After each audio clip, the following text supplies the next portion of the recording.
патрульдук милиция.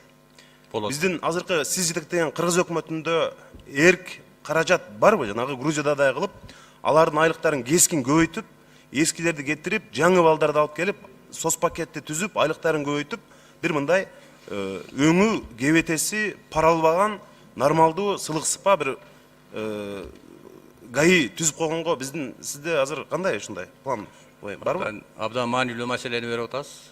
Патрулдук милиция боюнча ГАИни, азыркы ГАИни, анан ППС деп патрульная постовая служба дечү эмес беле? ППСти экөөнү кошуп бир патрулдук милиция түзө турган болдук. Өзүңүздөр билесиздер, 3 ай мурун президентибиз, урматтуу президент Сооронбай Шарипович чогултуп бул боюнча. Темирлан Ибраимов деп биздин жараныбыз активдүү.